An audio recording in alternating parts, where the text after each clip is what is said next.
जय हिंद साथियों मेरा नाम है आशीष और आप देख रहे हैं एनआईडी क्लासेस का ऑफिशियल यूट्यूब चैनल। दोस्तों जैसा आप सभी जानते हैं कि हम सब मिलकर तैयारी कर रहे हैं आर्मी अग्निवीर भर्ती 2025 की। और जो है हमने जो अब तक 25 मॉडल पेपर कर लिए और उस करने में हमने बहुत ज़्यादा टाइम गवा दिया है। उसके लिए मैं आपसे बहुत ज़्यादा माफ़ी मांगता हूं। लेकिन कल मैंने इंस्टाग्राम पे भी लाइव आया था, फेसबुक पे भी लाइव आया था और हर जगह आपसे बात करी थी। जो बच्चे इंस्टाग्राम से आए उनके लिए बहुत बहुत स्वागत है।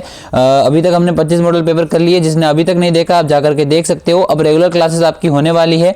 जो आगे के 25 मॉडल पेपर है यानी 50 मॉडल पेपर हमारे पास में ये पड़े हैं, तो ये आपके 25 जो है अगले 25 दिन में कंप्लीट हो जाएंगे। और उसके बाद में जो है अपन 100 क्वेश्चन की एक डेमो क्लासेस चलाएंगे जिसके अंदर जो वन लाइनर क्वेश्चन होते हैं वो लाया करेंगे। ठीक है, तो अभी जो है इनको अपन कंप्लीट कर देंगे अगले 25 दिनों के अंदर। और अगर आप कहोगे तो मैं एक दिन में दो भी लेकर आ जाऊंगा। ठीक है, हमारी जो वीडियो होती है उसके अंदर 2 भाग होते हैं। अपन अभी जीके और साइंस पर काम कर रहे हैं, तो जीके के होते हैं उसके अंदर 15 क्वेश्चन, साइंस के होते हैं 15 क्वेश्चन। अब आपको क्या करना है, पूरी वीडियो को देखना है और फिर मुझे देख करके बताना है कि आपको जो है सवाल समझ में आया है या नहीं आया है, क्लास समझ में आई है या नहीं आई है। अपनी जो तैयारी होने वाली है ये जीडी ट्रेडमैन और जो टीए भर्ती चल रही है उसके लिए चल रही है। और आज की क्लास को शुरू करेंगे। आपको पास में 30 क्वेश्चन होंगे, 30 में से आप ट्राई करना। आपने अगर पढ़ाई कर रखी है तो 25 तक करने की, और अगर नहीं कर रखी है तो आपको क्या करना है, इन सवालों को उतारते हुए चलना है। जैसे अपन आगे क्लासेस लाएंगे, जैसे रिवीजन क्लासेस जो होंगी उनके अंदर यही क्वेश्चन होंगे, वन लाइनर होंगे और थोड़े से एक्स्ट्रा क्वेश्चन होंगे, तो आपको कम लिखना पड़ेगा। तो आज की क्लास को शुरू करते हैं और पहले क्वेश्चन की ओर बढ़ते हैं। तो दोस्तों पहला क्वेश्चन हमारे सामने है कि कारगिल युद्ध के समय भारतीय सेना के जनरल कौन थे। भारतीय सेना के जनरल कौन थे, ये सेवा नहीं आएगा, सेना आएगा। ठीक है, ये चीज थोड़ी सी गलत हो गई है कि भारतीय सेना के जनरल कौन थे। तो दोस्तों सबसे पहले अपन को कारगिल युद्ध के बारे में पता होना चाहिए। तो ये 1999 के अंदर हुआ था और इंडिया और पाकिस्तान के बीच में हुआ था। किस किस के बीच में हुआ था, इंडिया और पाकिस्तान के बीच में हुआ था। इंडिया पाकिस्तान के बीच में हुआ था और इसे इंडिया ने जीत लिया था। किसने जीता था, हमारे भारत देश ने जीत लिया था। अब दोस्तों ये कब जीता था, ये जीता था 26 जुलाई को। 26 जुलाई को अपन जो है विजय दिवस भी मनाए जाते हैं या कारगिल विजय दिवस भी मनाया जाता है। तो कारगिल युद्ध हुआ था, इंडिया और पाकिस्तान के बीच में हुआ था। 26 जुलाई को इंडिया ने ये जीत लिया था। इसे विजय दिवस के रूप में मनाया जाता है। इसके अंदर भारत के लगभग 527 जवान शहीद हुए थे और पाकिस्तान के जो है हमने 3000 मिलिटेंट को मार गिराया था। ठीक है, ये चीज भी आपको याद रखनी है। ठीक है, और इस समय भारतीय सेना के जनरल कौन थे, वीपी मलिक थे। ठीक है, अगले क्वेश्चन की ओर बढ़ेंगे। अगला क्वेश्चन हमारे सामने है कि 1913 में बनी पहली भारतीय फिल्म हरिश्चंद्र के निर्देशक कौन थे। भाई जो भारतीय 1913 में भारत की पहली पिक्चर बनी थी हरिश्चंद्र के नाम से, तो इसके निर्देशक कौन थे, तो वो दादा साहब फाल्के थे। और अभी आपको सिनेमा के अंदर जो उच्च लेवल का जो होता है अवार्ड होता है वो भी दादा साहब फाल्के पुरस्कार के नाम से जाना जाता है। ठीक है, ये भी आपको याद रखना है। बी ऑप्शन आपका करेक्ट होगा। एक चीज आपको हमेशा याद रखनी है, जैसे ये सवाल है कि भारत की पहली फिल्म कौन सी थी, हरिश्चंद्र थी। कब बनी थी, 1913 के अंदर बनी थी। क्वेश्चन भी आपको याद रखना है कि क्वेश्चन क्या पूछ रहा है, केवल आंसर ही याद नहीं रखने हैं। ठीक है, दादा साहब फाल्के ने 1913 में भारत की पहली फिल्म बनाई थी। नाम क्या था, हरिश्चंद्र था। ठीक है, बी ऑप्शन आपका करेक्ट हो जाएगा। अगले क्वेश्चन की ओर बढ़ेंगे। अगला है हमारे सामने, किस देश को नील नदी का वरदान कहा जाता है। भाई नील नदी का वरदान किसे कहा जाता है, ऑप्शन ए है रोम, जापान, इजिप्ट और फिनलैंड। दोस्तों मैं आपको बता देता हूं, नील नदी का वरदान जो है इजिप्ट को कहा जाता है। अब दोस्तों आपको नील नदी के बारे में थोड़ी सी जानकारी मैं आपको देना चाहूंगा। भाई नील नदी की जो है लंबाई लगभग जो है 6650 किलोमीटर है। कितनी है, ये चीज आपको नोट डाउन कर लेनी है, 6650 किलोमीटर है। ये विश्व की सबसे लंबी नदी है। विश्व की सबसे लंबी नदी है। क्या है, विश्व की सबसे लंबी नदी है। और ये कहां से बहती है, ये अफ्रीका से शुरू होती है। कहां से, उत्तरी अफ्रीका है वहां से शुरू होती है। ठीक है, ये चीज आपको याद रखनी है मेरे भाई। और आपका सी ऑप्शन राइट हो जाएगा। नील नदी का वरदान किस देश को कहा जाता है, इजिप्ट देश को कहा जाता है। नील नदी जो है विश्व की सबसे लंबी नदी है, लंबाई 6650 किलोमीटर है। ठीक है, अगले क्वेश्चन की ओर बढ़ेंगे। उम्मीद है आपको ये सवाल समझ में आ गया होगा। अगला क्वेश्चन हमारे सामने है कि भारतीय मानक समय सन कौन से सन में शुरू हुआ था। भाई सन में आरंभ हुआ था या कौन से सन में आरंभ हुआ था, तो भारतीय मानक समय 1906 के अंदर शुरू हुआ था। आपका डी ऑप्शन एकदम करेक्ट हो जाएगा। अगला क्वेश्चन हमारे सामने है कि पत्थर पत्थर शिला जो होती है ईंट या लोहे पर लिखी जानकारी को क्या कहते हैं? भाई पत्थर या शिला या ईंट या जो फिर लोहा होता है इस पर लिखी जो जानकारी होती है उसको क्या कहते हैं? भाई दोस्तों जो शिला है उस पर लिखे हुए लेख को क्या कहेंगे? शिलालेख कहेंगे। वो ऑप्शन आपका राइट हो जाएगा। ऑप्शन क्वेश्चन है कि भाई शिला पर लिखे हुए को क्या कहते हैं? तो शिला पर लिखे हुए को शिलालेख कहा जाता है। यानी कि पत्थर पर जो कलाकृतियाँ आकृतियाँ या फिर जो संदेश वगैरह पुराने ज़माने के लोग लिखते थे, क्योंकि उस समय पर एक पेपर वगैरह नहीं हुआ करते थे, तो पत्थर पर वो जो है लोहे ईंट या फिर किसी भी जो ऐसी चीज़ होती है जिस पर मिटे नहीं आसानी से, उस पर ये जो है अपने हाथों से या पत्थरों से घिस घिस कर निशान आकृतियां बनाते थे, उन्हीं को जो है शिलालेख के नाम से भी जाना जाता है। ये ऑप्शन आपका करेक्ट हो जाएगा। अगला क्वेश्चन हमारे सामने है कि जनसंख्या के हिसाब से दुनिया का सबसे बड़ा शहर कौन सा है? भाई जनसंख्या के हिसाब से दुनिया का सबसे बड़ा शहर जो है टोक्यो है। ये ऑप्शन आपका करेक्ट हो जाएगा। अब ये टोक्यो पड़ता कहाँ पर है ये भी आपको याद रखना है। भाई ये जापान की राजधानी है और जापान देश के अंदर पड़ता है। विश्व के अंदर जनसंख्या के हिसाब से ये सबसे बड़ा शहर है। अगर आपसे भारत के अंदर सबसे बड़ा राज्य पूछ लिया जाए जनसंख्या के हिसाब से तो वो यूपी है। कौन सा है? यूपी है। उत्तर प्रदेश है। सबसे छोटा पूछे तो सिक्किम है। ये भी आपको याद रखना है। चलो अभी इसमें बात नहीं करेंगे, अभी विश्व की बात हो रही है।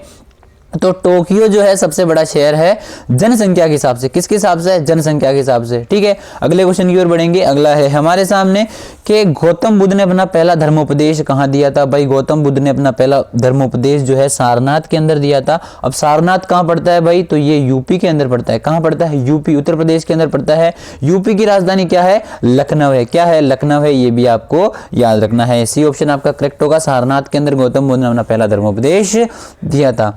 अगला क्वेश्चन मेरे सामने कि स्वराज्य मेरा जन्मसिद्ध अधिकार है, ये किसने कहा था? भाई स्वराज्य मेरा जन्मसिद्ध अधिकार है, ये किसने कहा था? ये लोकमान्य तिलक साहब ने कहा था। ए ऑप्शन आपका करेक्ट हो जाएगा। किसने क्या कहा? ये चीजें भी बहुत इंपॉर्टेंट है। मतलब किसने कहा, मतलब जैसे तुम खून दो मैं तुम्हें आज़ादी दूंगा, इस तरीके के जो फेमस डायलॉग है ये भी हर बार एग्जाम के अंदर पूछ लिए जाते हैं। तो इस तरीके के जितने भी डायलॉग वगैरह है वो बाद में अपन वन लाइनर के अंदर कवर करने की कोशिश करेंगे। तो अभी इस तरीके के क्वेश्चनों को आपको क्या है याद रखते हुए चलना है। ये मेरी बात नोट कर लेना। अगला क्वेश्चन हमारे सामने है डोकलाम भूटान। डोकलाम जो है स्थान है कहाँ पर है? डोकलाम जो है, डोकलाम दोस्तों इसमें भी इसने गलती कर दी है।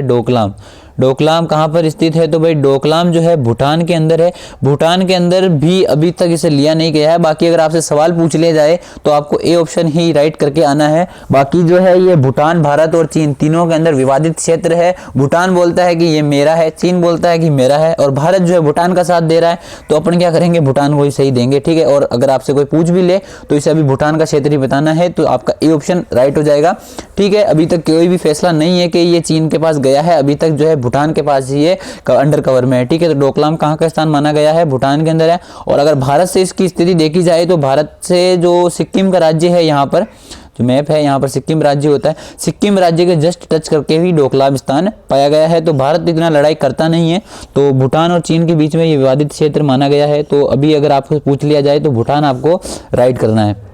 उम्मीद है आपको समझ में आया होगा। अगर मैं ज़्यादा कंफ्यूज कर रहा हूं तो उसके लिए मैं आपको माफ़ी चाहूँगा। अगला क्वेश्चन हमारे सामने है कि गेटवे ऑफ इंडिया कहाँ स्थित है? भाई गेटवे ऑफ इंडिया जो है मुंबई के अंदर है। कहाँ पर है? मुंबई के अंदर है। अगर आपसे इंडिया गेट पूछ लिया जाए तो वो कहाँ पर है? दिल्ली के अंदर है। ये अभी आपको याद रखना है। तो गेटवे ऑफ इंडिया कहाँ है? बी ऑप्शन मुंबई करेक्ट होगा। अगला है हमारे सामने कि जीएसटी में टी शब्द का अर्थ क्या है? जीएसटी में टी शब्द का अर्थ क्या है? जीएसटी जो होता है गुड्स एंड सर्विस टैक्स, उसके अंदर टी शब्द का अर्थ क्या होता है? भाई फुल फॉर्म जो है नेवी, एयरफोर्स या इंडियन आर्मी, कोई सा भी एग्जाम ले लो, फुल फॉर्म का जो क्वेश्चन है वो हर बार पूछ लिया जाता है कि आपको एक वर्ड दे देंगे, भाई इसका फुल फॉर्म क्या होता है या इस फुल फॉर्म के अंदर इस वर्ड का नाम क्या होता है। तो लगभग मेरे पास अभी 100 या 200 फुल फॉर्म वगैरह लिख रखी है। अभी एयरफोर्स का एग्जाम भी आने वाला, उससे पहले मैं आपको करवा दूंगा। फुल फॉर्म वगैरह लिख रखी है। तो फुल फॉर्म जो आपको वर्ड वाइज पूरी फुल फॉर्म याद होनी चाहिए। जैसे जीएसटी है तो गुड्स एंड सर्विस टैक्स, इसको हिंदी में क्या कहते हैं? वस्तु एवं सेवा कर। तो ये भी आपको याद रहना चाहिए। अगर आपको यहाँ टी का शब्द पूछा है तो गुड्स एंड सर्विस टैक्स आपको पता है, तो टी का अर्थ क्या हो जाएगा? टी एक टैक्स हो जाएगा। सी ऑप्शन आपका करेक्ट हो जाएगा। अगर यहीं पर ये टैक्स की जगह कर दे देता तो वो भी राइट होता। इंडियन आर्मी यही तो घुमाती है, केवल क्वेश्चन इजी पूछती है, बस थोड़ा सा घुमा देती है। तो थोड़ा सा आपको घूमना नहीं है, अच्छे से याद रखना है, पढ़ाई को इतना अच्छा रखना है, खुद भी इतना कॉन्फिडेंस रखना है कि आप जो करोगे सही करोगे, गलत आपको करना ही नहीं है। ठीक है, तो अपना टी का अर्थ क्या होता है? भाई जीएसटी के अंदर टैक्स होता है, ये आपको याद रखना है। अगला है हमारे सामने कि नारोरा परमाणु ऊर्जा स्टेशन किस राज्य में, जो नारोरा परमाणु ऊर्जा स्टेशन है वो कहाँ पर है भाई, ये यूपी के अंदर है। कहाँ पर है, यूपी के अंदर है, ठीक है। ये बुलंदशहर के अंदर है, शायद कंफर्म मुझे नहीं पता है, बाकी शायद ये बुलंदशहर के अंदर है नारोरा परमाणु स्टेशन। और उत्तर प्रदेश राज्य के अंदर, राज्य की पूछा है तो उत्तर प्रदेश के अंदर है, ये मुझे कंफर्म पता है। अगला क्वेश्चन की ओर बढ़ेंगे। अगला है हमारे सामने कि दुनिया का सबसे बड़ा समुद्र कौन सा है, दुनिया का सबसे बड़ा समुद्र कौन सा है। वही महासागर अपने पास कितने हैं, महाद्वीप कितने हैं, ये भी आपको पता होना चाहिए। टोटल अपने पास महासागर 5 है, महाद्वीपों की संख्या पूछे तो 7 है, ठीक है। तो महासागर कितने हैं, 5 है। सबसे बड़ा महासागर कौन सा है, पैसिफिक महासागर या फिर प्रशांत महासागर है, बी ऑप्शन आपका करेक्ट होगा। अगले क्वेश्चन की ओर बढ़ेंगे। अगला है हमारे सामने रियर एडमिरल पद सेना के किस अंग में है, जो रियर एडमिरल पद है ये सेना के कौन से अंग में है। अब मैंने यहाँ पर इंपॉर्टेंट क्यों लिखा है वो भी मैं आपको बता देता हूँ। पिछली बार भर्ती के अंदर ये इस तरीके के सवाल पूछे गए थे, रियर एडमिरल, जनरल, कैप्टन और एक और सवाल था रियर एडमिरल, कैप्टन और एक और था, मतलब तीनों सेना से हर शिफ्ट के अंदर तीनों सेना से एक एक क्वेश्चन पूछा जा रहा था कि भाई सेना का अध्यक्ष कौन है, वर्तमान सीडीएस कौन है, रियल एडमिरल पद कौन सी सेना के अंदर होता है, कैप्टन कौन सी सेना के अंदर होता है, जनरल कौन सी सेना के अंदर होता है। तो हर शिफ्ट के अंदर अलग अलग सेना से अलग अलग सवाल पूछे गए थे। तो ये सवाल शायद पूछा गया था शायद 23 या 24 तारीख की शिफ्टों के अंदर बीच में पूछा गया था, कंफर्म मुझे पता नहीं है। बाकी ये सवाल 101% पूछा गया था और मोस्ट इंपोर्टेंट क्वेश्चन है, ये आपको याद रखना है। अब मैं आपको बता देता हूं ये किससे जुड़ा हुआ है, ये जल सेना से जुड़ा हुआ है। अब जल सेना से जुड़ा हुआ है और जल सेना के बारे में अगर आपको जानकारी बताऊं तो अभी वर्तमान इनके जो इनके सेना अध्यक्ष है या फिर जनरल है वो कौन है, जनरल मनोज पांडे है। कौन है सेना अध्यक्ष, कौन है, मनोज पांडे है, ठीक है। और अगर एडमिरल की बात करें कि वर्तमान एडमिरल कौन है तो वो आर हरि कुमार है। कौन है, आर हरि कुमार है। वर्तमान में जल सेना के रियल एडमिरल कौन है, वो आर हरि कुमार है। और अगर जल सेना के आपसे पूछ ली जाए कि सेना अध्यक्ष कौन है तो वो मनोज पांडे है। तो इसी तरीके से आपको आर्मी के थल सेना, वायु सेना और जल सेना तीनों के ही जो सेना अध्यक्ष है उनके नाम भी याद होने चाहिए, ठीक है।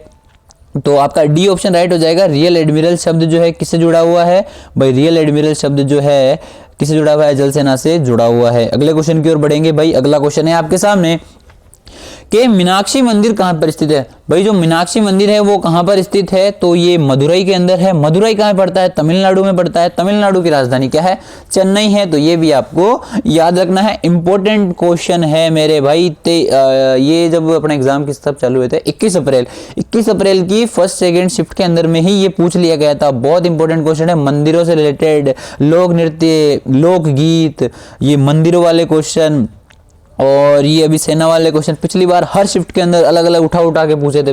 तो मतलब आपको ये चीजें भी मतलब कंटेस्ट याद होनी चाहिए, रट लेना चाहिए। मीनाक्षी मंदिर का सवाल आ गया तो देखते ही मीनाक्षी कहाँ है, मदुरई के अंदर है। तो इस तरीके की आपकी पढ़ाई हो जानी चाहिए, ठीक है। अगले क्वेश्चन की ओर बढ़ेंगे। तो यहाँ पर अपने 15 क्वेश्चन कंप्लीट होते हैं। उम्मीद है आपको सारे क्वेश्चन अच्छे से समझ में आए होंगे। अब अपने चलेंगे साइंस के क्वेश्चन की ओर और फिर देखते हैं और 15 में से आपका कितना स्कोर रहा मुझे हैंड टू हैंड जो है लाइव फीड उसके अंदर बताते रहिए। ये वीडियो तो वैसे प्रीमियर हो रही है बट मैं आपके साथ में जुड़ा हुआ हूँ लाइव के अंदर। नो टेंशन रहिए, आपके जो भी डाउट रहेंगे मैं लाइव के अंदर ही सॉल्व करता रहूँगा। तो आपको जो नहीं आ रहा है वो आप मेरे से पूछते हुए चलिए, ठीक है। अगला क्वेश्चन हमारे सामने है कि पानी में डाला हुआ सिक्का ऊपर उठा हुआ क्यों देता है। जो पानी की गिलास होती है उसके अंदर अपन जब ग्लास डालते हैं तो अपन यहाँ से देखते हैं तो सिक्का यहाँ पींदे पे पड़ा हुआ है, लेकिन वो अपने को यहाँ उठा हुआ दिखाई देता है। 7वीं 8वीं कक्षा के अंदर अपन ने देखा होगा ये इमेज, कभी ना कभी तो आपने देखी होगी। इस तरीके की कुछ इमेज होती है, यहाँ पर आंखें बनी हुई होती है और अपन पींदे पर जो सिक्का होता है वो उठा हुआ दिखाई देता है। तो ये क्यों दिखाई देता है वो भी आपको बता देता हूँ। ये दिखाई देता है प्रकाश के अपवर्तन के कारण। किसकी वजह से, प्रकाश के अपवर्तन के कारण दिखाई देता है। तो सी ऑप्शन आपका करेक्ट हो जाएगा।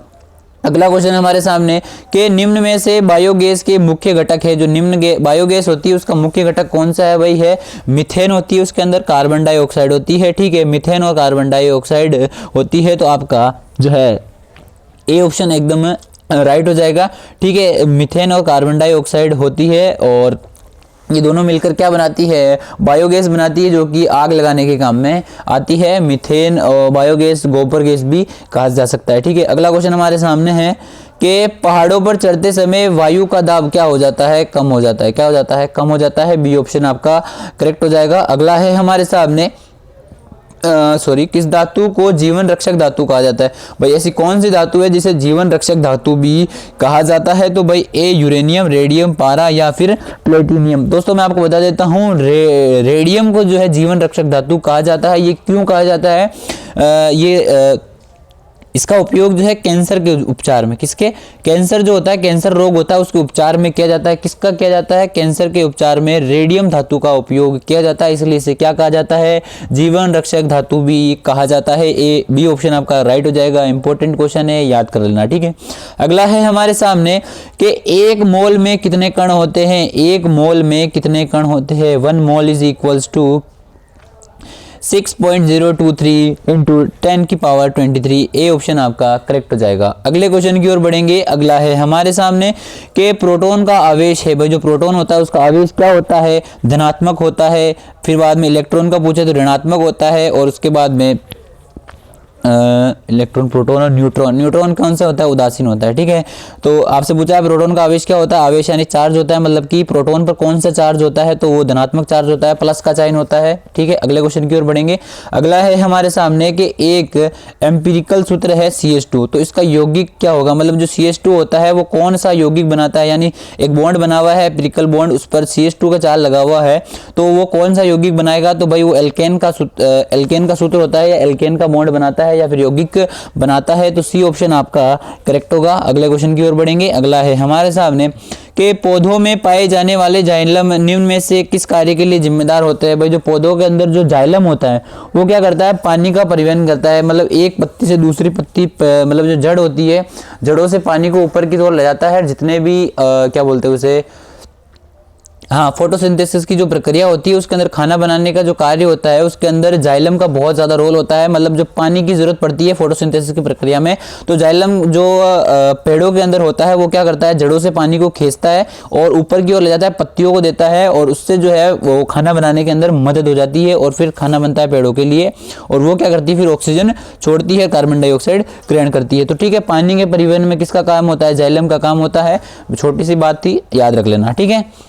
ये ऑप्शन आपका राइट हो जाएगा। अगला क्वेश्चन है हमारे सामने कि आहार श्रृंखला की शुरुआत के लिए निम्न में से क्या अनिवार्य है? भाई जो आहार श्रृंखला होती है, हमारी फूड चेन होती है, उसके लिए सबसे ज्यादा उसकी शुरुआत के लिए निम्न में से क्या अनिवार्य है? तो भाई हरे पौधे इंपॉर्टेंट है सबसे ज्यादा। ए ऑप्शन याद रख लेना, ठीक है। आहार श्रृंखला की शुरुआत के लिए निम्न में से क्या अनिवार्य है? हरे पौधे। ए ऑप्शन आपका राइट होगा, याद कर लेना। अगला क्वेश्चन, दोस्तों ये क्वेश्चन गलत हो गया था टाइपिंग में, तो ये आपको याद नहीं रखना है। कल अपन जो है एक क्वेश्चन एक्स्ट्रा डाल देंगे, ठीक है। उसके लिए आपसे माफी चाहूंगा। अगला क्वेश्चन है हमारे सामने कि निम्न में से कौन सा अंतःस्रावी ग्रंथि नहीं है? निम्न में से कौन सा अंतःस्रावी ग्रंथि नहीं है? तो वो पेनक्रियाज है जो कि अंतःस्रावी ग्रंथि नहीं है। तो डी ऑप्शन आपका राइट हो जाएगा। और बाकी जो ये सारी ग्रंथियां हैं ये तीनों ही क्या है? पिट्यूटरी, थायराइड और एड्रिनल क्या है? अंतःस्रावी ग्रंथियां हैं, और पेनक्रियाज जो है अंतःस्रावी ग्रंथि नहीं है। अगले क्वेश्चन की ओर बढ़ेंगे। अगला है हमारे सामने सफेद रक्त कणिका का मुख्य कार्य क्या होता है? जो रेड ब्लड सेल होता है उनका मुख्य कार्य क्या होता है? जो संक्रमण होता है यानी बीमारी होती है उसका मुकाबला करना होता है। जो बीमारी आती है उनसे मुकाबला कौन करता है? सफेद रक्त कणिका या फिर व्हाइट ब्लड सेल जो है संक्रमण से मुकाबला करती है। ए ऑप्शन आपका करेक्ट हो जाएगा। इसी के साथ अगले प्रश्न की ओर बढ़ेंगे। तो अगला है हमारे सामने निम्न में से किससे शक्ति का भंडार कहा जाता है? निम्न में से किसे शक्ति का भंडार कहा जाता है? तो माइटोकॉन्ड्रिया को जो है शक्ति का भंडार कहा जाता है। ए ऑप्शन आपका करेक्ट होगा। अगला क्वेश्चन हमारे सामने है, एलपीजी का पूरा नाम क्या है? भाई जो एलपीजी है उसका पूरा नाम क्या होता है? तो लिक्विड पेट्रोलियम गैस जो है एलपीजी का पूरा नाम है। ए ऑप्शन आपका करेक्ट हो जाएगा। अगले क्वेश्चन की ओर बढ़ेंगे। तो अगला है हमारे सामने, दमा शरीर के किस भाग से संबंधित रोग है? दमा जो है शरीर के किस भाग से संबंधित रोग है? तो भाई ये श्वसन तंत्र, यानी दमा यानी जो खांसने की बीमारी होती है, जो कि बीड़ी वगैरह पीना, सिगरेट पीना, इनकी वजह से होती है। तो ये श्वसन तंत्र, सांस लेने में दिक्कत हो जाती है। आप देखते होंगे जो जिनको दमा का रोग हो जाता है वो खांसते ही रहते हैं पूरे दिन भर, और उनको जो है श्वसन तंत्र कमजोर हो जाता है। तो ये श्वसन तंत्र से संबंधित रोग है, ठीक है। ये चीजें आपको याद रखनी है। इसी के साथ आज की क्लास अपनी यहीं पर खत्म होती है। 30 क्वेश्चन हमने आज करे, 30 में से एक क्वेश्चन गलत हो गया, यानी अपन ने जो है 29 क्वेश्चन आज करे। 29 क्वेश्चन में से आपका कितना स्कोर रहा और कितने क्वेश्चन आपको नहीं समझ में आए, मतलब कितने स्कोर आपको रहा वो तो पहले मेरे को आपको बताना है कि मेरे भाई 29 में से इतने क्वेश्चन राइट हुए हैं। उसके बाद में आज की आपको क्लास कैसी लगी, सबसे पहली बात तो ये आपको ये बतानी है, अगर क्लास अच्छी लगी है तो आपको क्या करना है, चैनल को सब्सक्राइब कर देना है। ऐसी ही क्लासेस में रेगुलर लाने की कोशिश करूंगा।